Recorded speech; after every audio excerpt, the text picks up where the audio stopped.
This stuff about Ukrainians being Nazis is bullshit. Like, this is just not true. Putin is a racist, fundamentally. My Ukrainian teacher was under Russian occupation for 1 month. People say, well, Terrell, how do you feel walking around the streets? You're a foreigner, you're black. I said, people have no problem with me. I saw a lot of things that my colleagues in America did not see. Could you just imagine waking up trying to call your parents or call your sister and your brother and they're not answering? Russia is like Iraq. It's like Saddam Hussein. Ukraine is right, Russia is wrong. That's just the truth.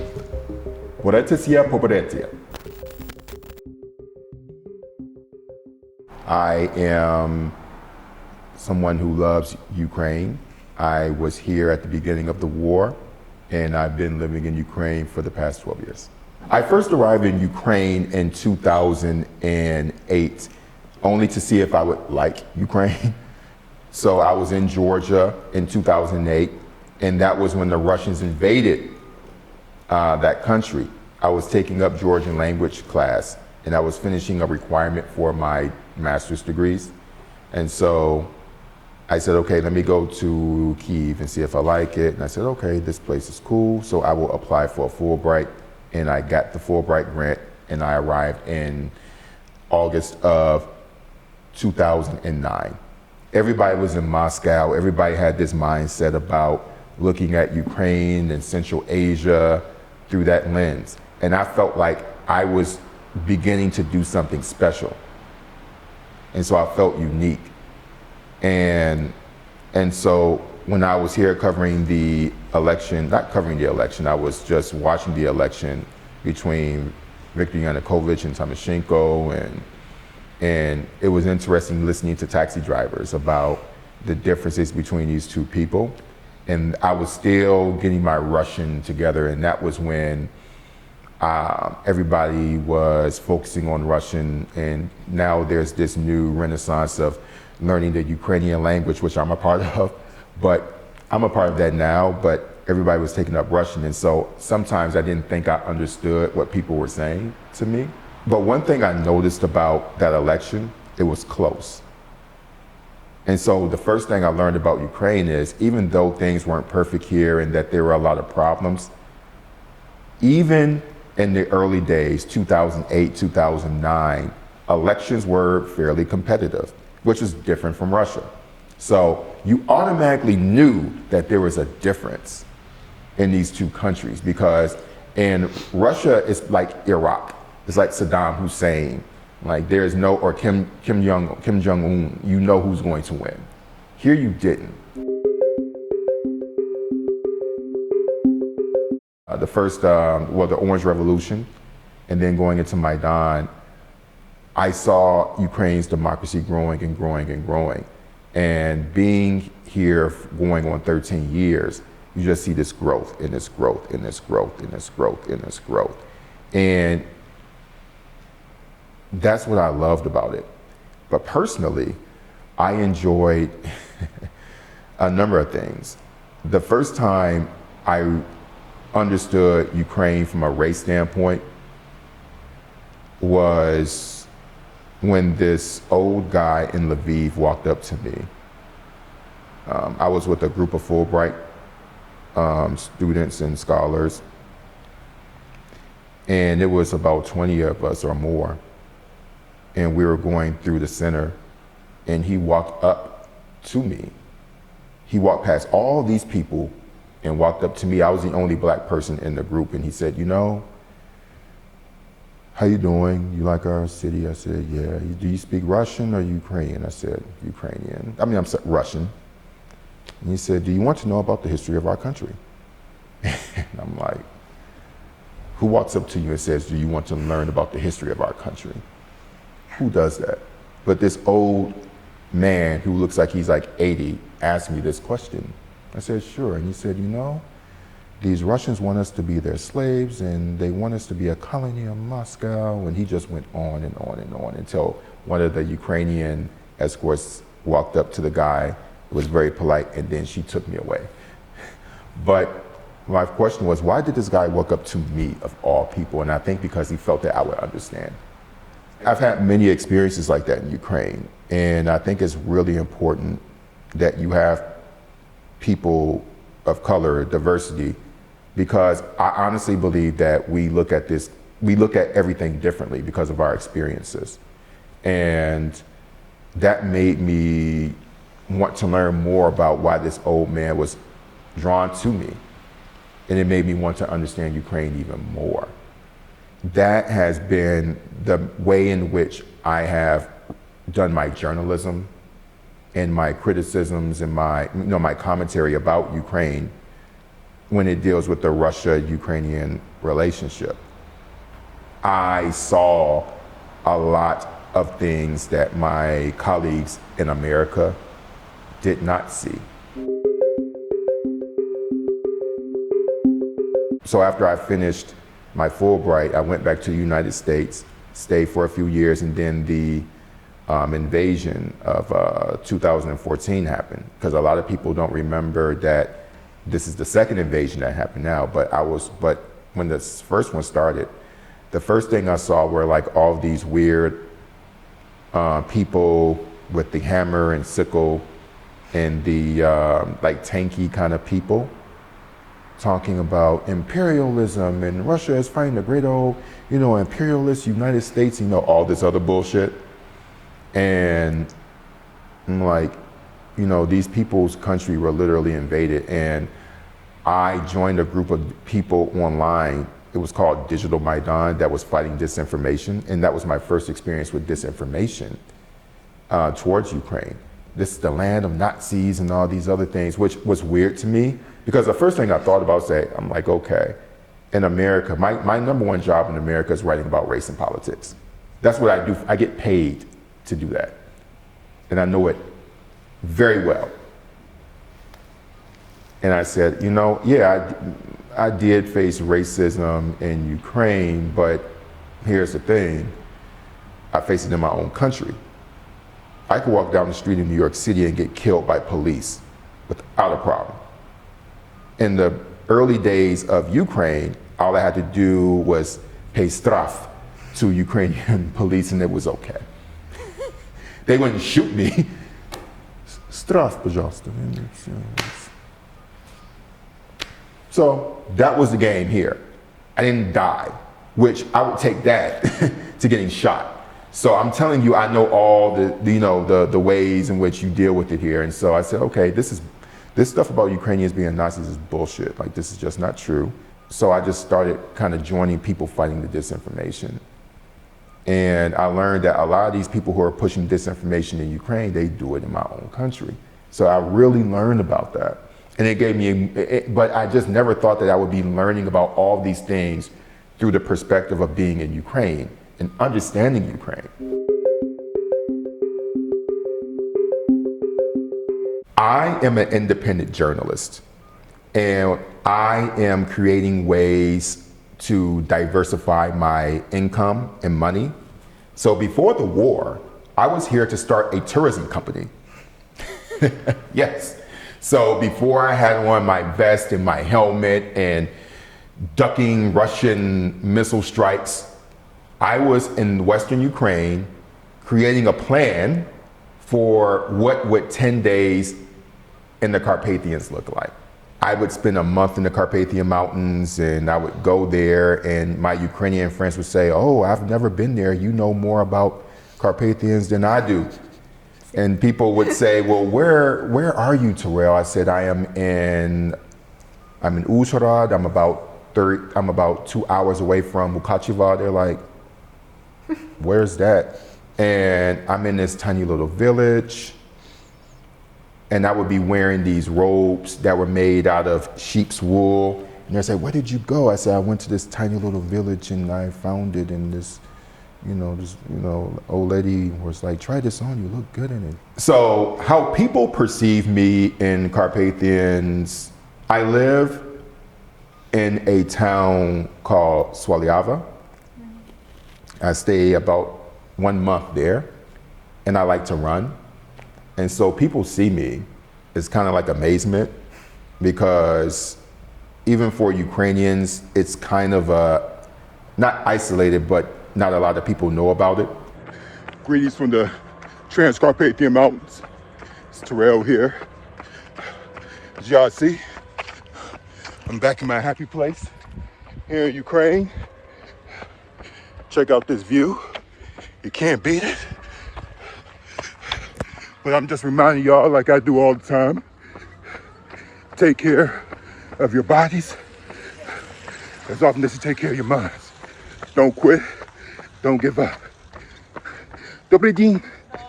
So just imagine this black dude with the beard running, just running and exercising, and they see me. They're like, "Oh my God!" And and sometimes the kids would see me and they run along with me like I'm Rocky or something. Many times people would see me and they would stop me and offer me shashlik and beer. And they don't give a damn about I'm trying to stay in shape. I'm literally running and they come in the middle of the road and they stop me. They're like, "Come get some shashlik and some beer." And I said, "I have to run. Yeah. Shashlik and beer." That has been my experience, but now that is one of the reasons why I'm learning Ukrainian. They didn't care that I spoke Russian because you're a foreigner, but it made me learn Ukrainian. That's the first thing. But how people in Carpathians responded to me was with shock in a good way, but a lot of curiosity. But I would say the Carpathians are definitely my favorite place because it's this hideaway, beautiful spot that no one knows about. So if I wanted to go to Paris or Spain or any of these other places, I could do it without a problem. I could go to these places, but that's boring. Everybody goes to Spain. Everybody goes to France. Very few people go to the Carpathian Mountains. In the United States, I was building up my reputation as a political journalist, and I covered my first presidential election in 2016, and I saw the Russian disinformation going into my own country. And the same stuff is being pushed about Ukraine. So I saw these parallels. So I said, okay, I have an area that I can really dig into. Like, this is my lane. It's race, it's disinformation. I'm a journalist, I focus on that. And I developed like a beat for myself, a style of writing and journalism and critique. And I started writing for Washington Post, New York Times, all these other publications. And after 2016, I said, you know what? I'm going to make another commitment to come to Ukraine. So I spent my own money and came here. I would stay for 2 weeks. Then the next year I would stay for a month. Then it would be 6 weeks, then 2 months. And then moved up now to where I stay 6 months out of the year. And then that leads up to this year when I was here in Ukraine when Russia invaded for the second time.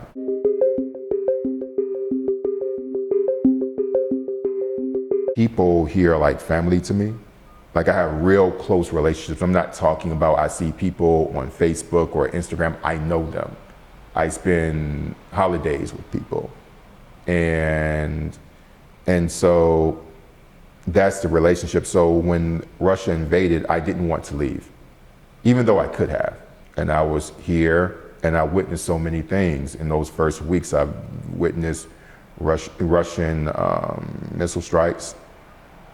Witnessed saboteurs trying to get through checkpoints. I saw a lot of things. I helped Ukrainians seek refuge across the borders. So I was able to document all that stuff. So I was here as a journalist, but I felt like it was just my small way of supporting a country that I love, and I'm still here. I plan on continuing to report here because after this war ends, because, if we understand history, wars end.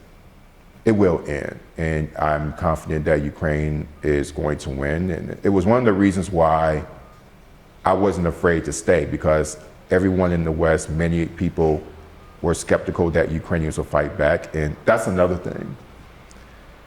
I said, you don't live here. There's a seething hatred for for these people, and I felt it. And people say, well, Terrell, how do you feel walking around the streets? You're a foreigner, you're black. I said, people have no problem with me. Like, I'm fine. Because I would take, even at the beginning of the war, I was just walking around with my selfie stick, and this is when things are really tense, but people were not directing any aggression towards me. There's no chaos, and people are actually pretty polite to one another. I saw a guy grabbing all of the Borjomi water, the gas water, and he was just grabbing them like, and there were finally 2 left, and I looked at him, I was like, man, can I please? And he was like, yeah, you want some? Yeah. So people are pretty polite here, and it should be tense, but it's not. And so there's just a kindness that people extend to each other. I mean, me being the obvious foreigner, hey, and waving at me. So, yeah. I think they saw me as somebody that was just trying to cover what was happening. And I remember one guy he got in front of my camera and he said, only Ukraine will win, fuck Russians. He said in perfect English. He said, we'll kill everybody for our land. Ukraine will win. Only Ukraine will win. Only Ukraine will win. Fuck Russians. We'll kill everybody for our land.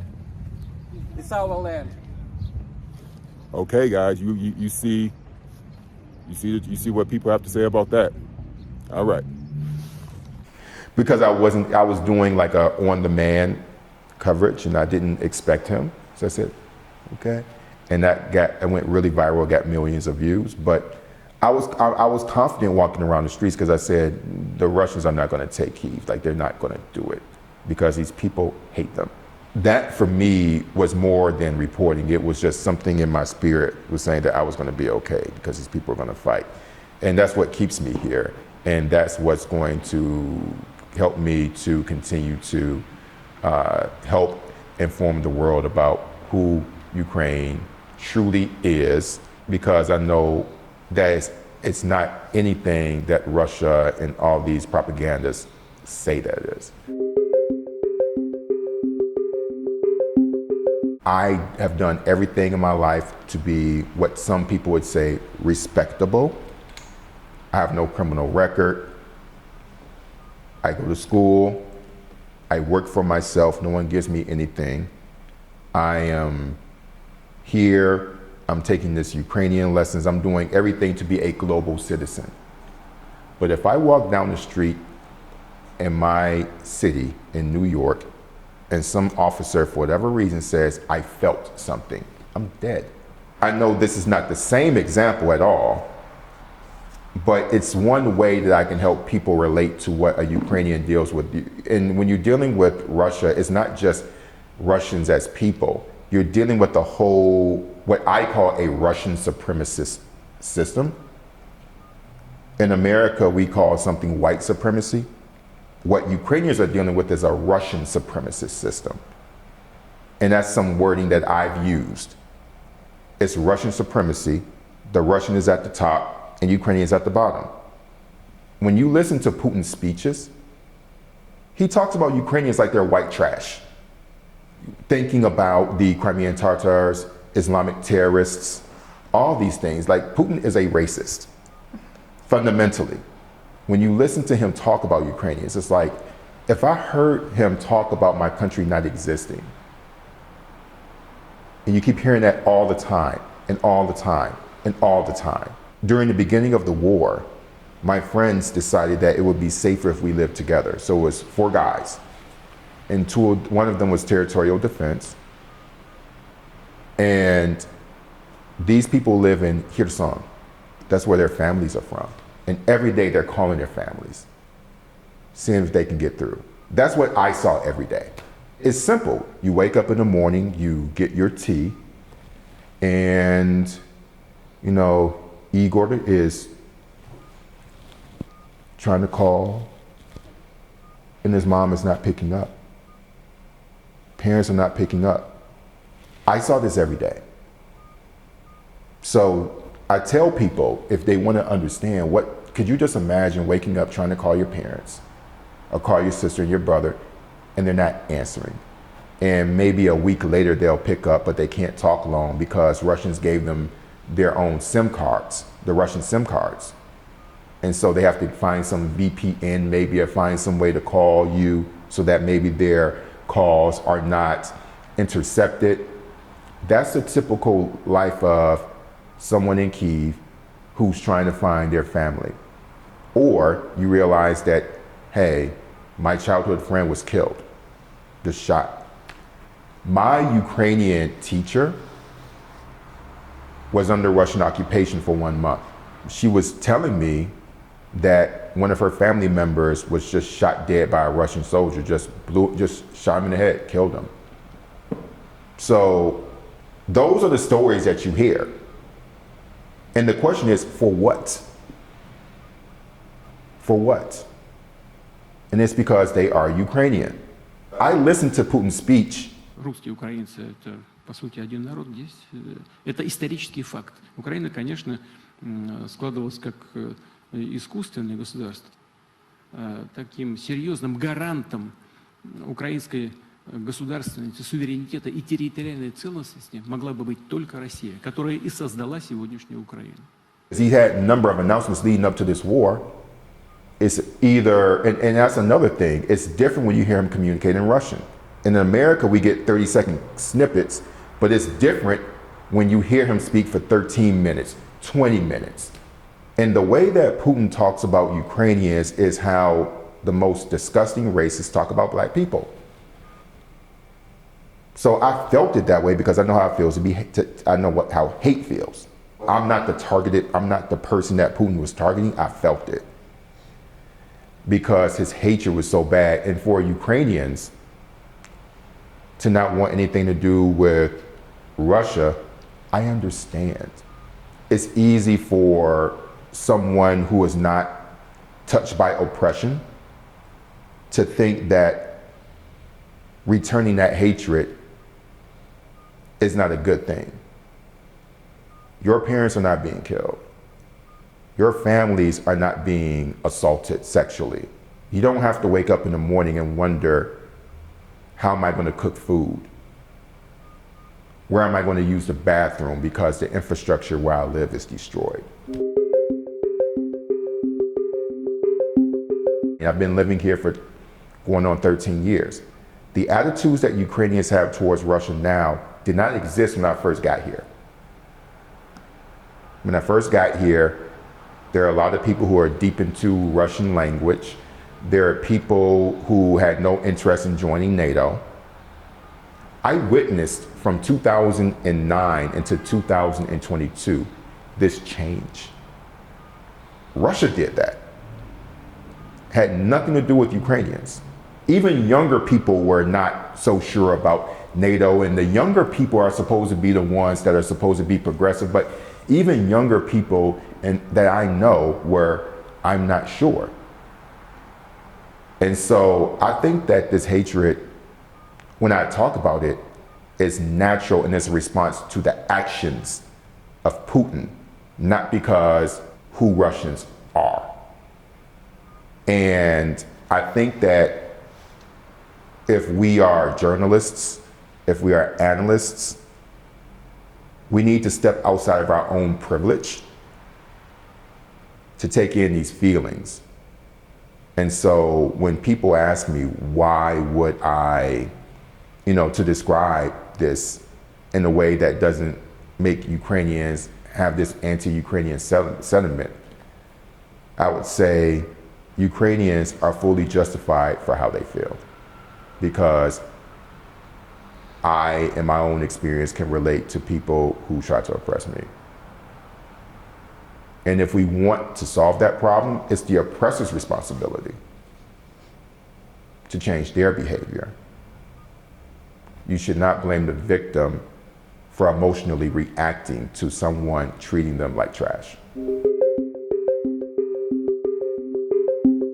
I've often heard many people from different political views say that Russia is reacting to American imperialism via NATO. And I have a response to that.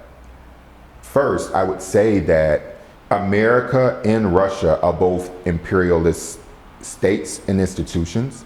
Many of my colleagues in the think tank world don't agree. I would say that because many of my colleagues in the think tank world are white men who don't understand what it is to deal with injustice in the United States. As a political reporter, I've covered elections, and I've seen voter disenfranchisement.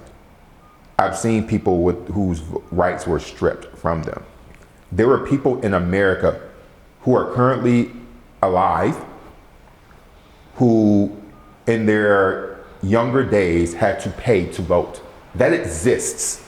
And if you've lived in Louisiana, or if you lived in any other state in the South in particular, you've run into these people and they will tell you that we had to pay poll taxes. So America has its own history, imperialism, when you think about South America, when you think about other places. So when people identify the United States as an imperialist state, they're telling the truth, particularly with the Middle East. And so I would say I agree with you. The challenge is that you don't see imperialism anyplace else.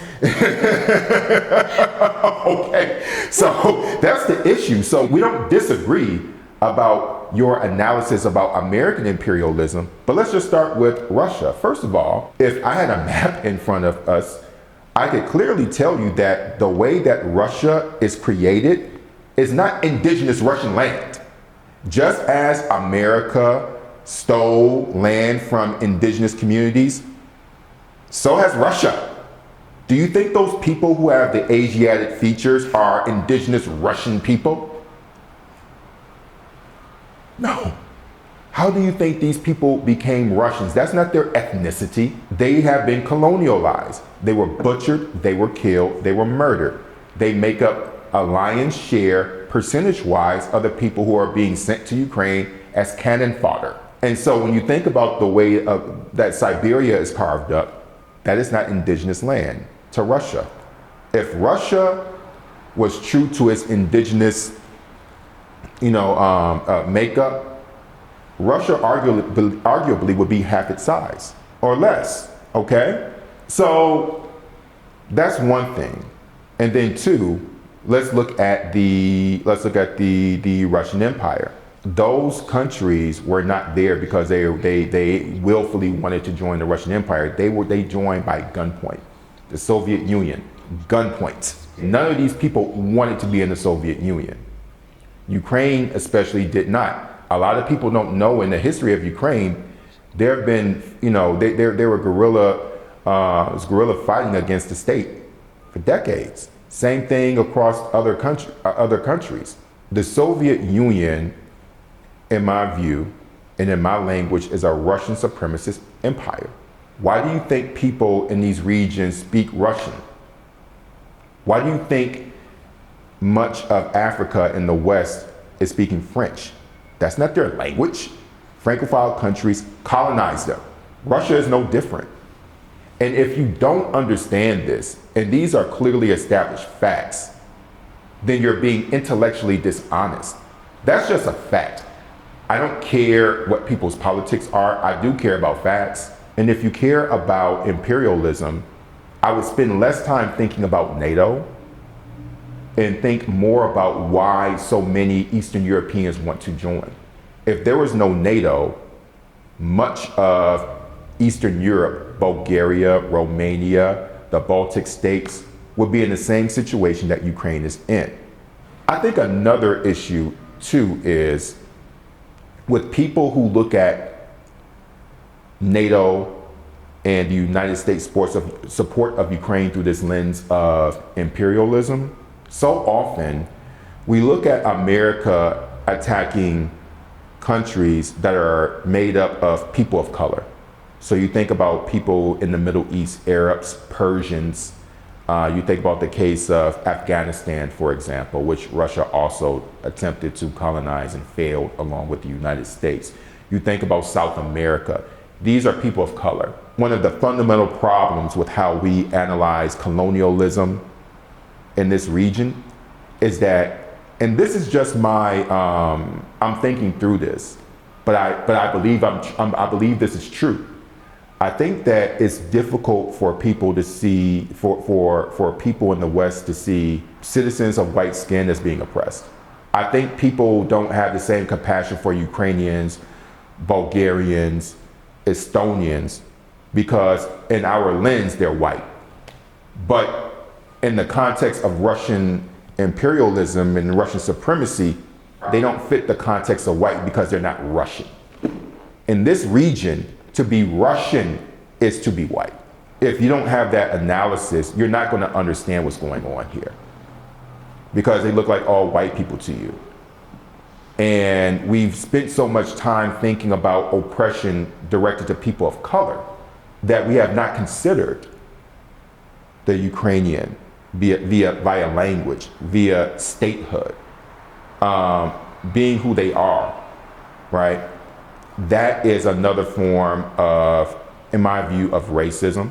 That is another form of linguistic oppression. And so while I have many disagreements with these people who I think are kind of tanky and right-wing nutcases, I do think that that is one fundamental problem, that they can't see people in this region as being oppressed. And then also they just simply don't know the history, because when on Twitter, it's very easy for me to break things down for people because I study it every day. I think that they are invested in some socialist heaven or communist heaven that does not exist. And if they scream something loud enough, it's true to them, even though it's not.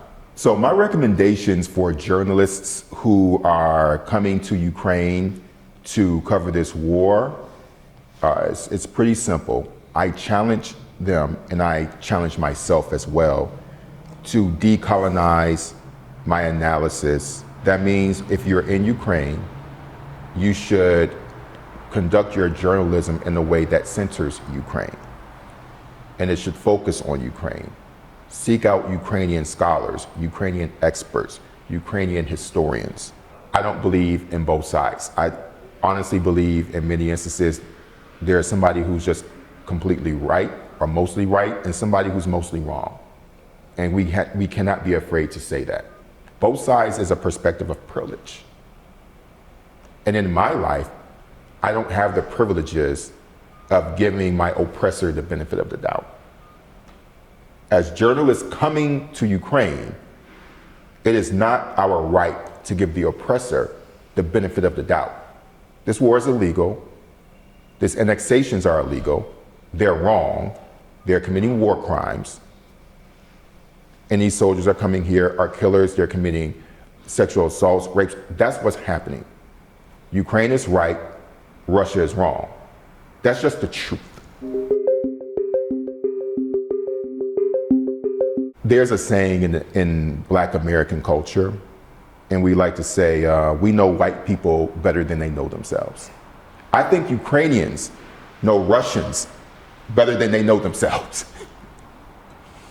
And because I come from that background, I listen to Ukrainians. I never lived in Moscow, so I don't understand that lens. I lived here, and I see how Ukrainians talk about their experiences with Russia. That is the clear-eyed perspective, because we're here and we have to center those voices. For most people who come from this traditional background of objectivity, that's very difficult for them. But I can tell you that for people of color, it's not. I think that journalists, especially the white ones, they have a harder time with that, because many of them, and they don't have to be bad people, they come from positions of privilege where they have a choice to sit back and analyze this person is this person, because they are not a victim of the oppression. People who look like me don't have that luxury. So I automatically am going to center Ukraine, because my life experiences condition me to understand the oppressed. And that informs my journalism. I think that for journalists who are coming here, they need to go through the same self-reflection that many white journalists had with the Black Lives Matter movement. The landscape of our journalism in America changed because Black journalists demanded that it change. I think that the analysis of Russia from a journalism standpoint is changing because Ukrainians are demanding it. For the journalists who are coming here, they should expect to be challenged. They're often challenged on social media, just as Black journalists and Black activists challenge a lot of white mainstream journalists about the Black Lives Matter movement. I think that this is a very healthy environment. So in addition to journalists having to center Ukraine, I would also encourage my Ukrainian colleagues to check and make sure that these journalists are centering you. Because from our experience, you're not going to be centered unless you demand it.